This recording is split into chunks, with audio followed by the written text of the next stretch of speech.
Bad Boys Ride or Die could be the movie that breaks 2024 out of its summer slump. It's had a strong opening weekend at the box office, and the audience score on Rotten Tomatoes is almost perfect. Critics seem to be mixed, but most moviegoers seem to agree that this was a fun ride. Every installment of this franchise seems to get better, and this one ups the stakes, the emotions, and it's a great follow-up that effectively maintains the continuity of its predecessors.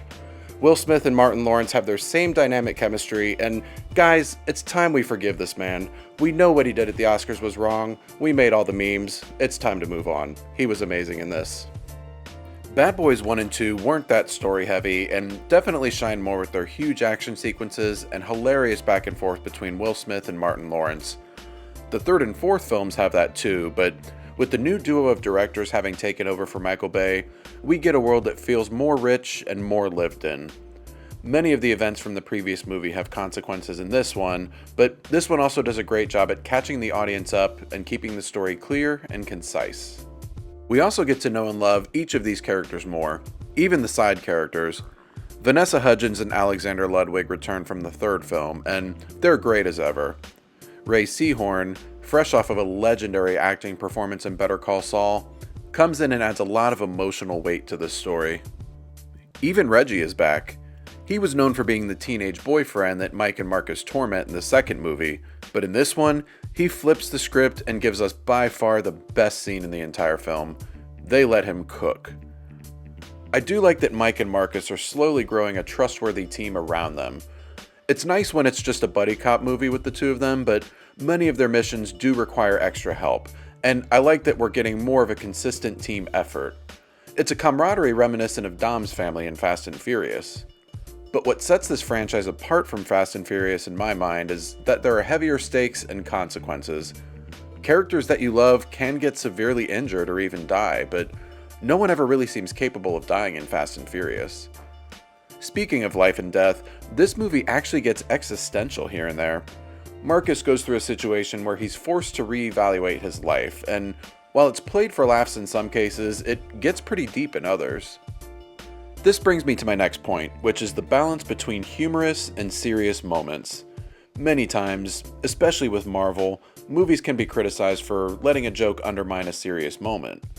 Ride or Die strikes a really good balance here, which can be tough to do, but they pull it off.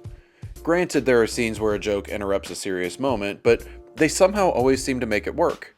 I think it's because, while this movie can take itself seriously, it never takes itself too seriously, so the humorous interruptions don't feel jarring.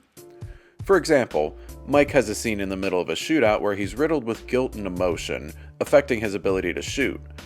There's an extended scene where he looks ready to tear up, but then Marcus smacks him in the face and tells him to man up. This pumps Mike up and gives him the motivation he needs to get back into action. It works because it makes fun of the emotional epiphany trope, serves to help Mike in battle, and it shows off how hilarious Will Smith and Martin Lawrence are together. Most of the jokes in this movie landed for me, and I laughed out loud several times. I only had a couple of small criticisms. One was that I thought the subplot about Marcus's existentialism could have had a bit of a better solution. It was built up well through most of the movie and was basically resolved with a gag.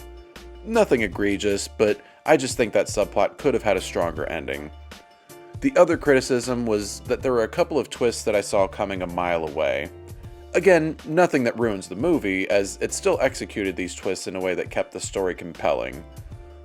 Bad Boys Ride or Die was a really fun time, and after disappointing box office numbers for If and Furiosa, hopefully this one can keep the summer movie momentum going until we get to Deadpool and Wolverine. Have you seen Bad Boys Ride or Die, and what did you think of it? What are your thoughts on the franchise as a whole? Let me know in the comments. Please like and subscribe if you enjoy my content, ring that notification bell. Thanks so much for watching, and I hope you all have a good one.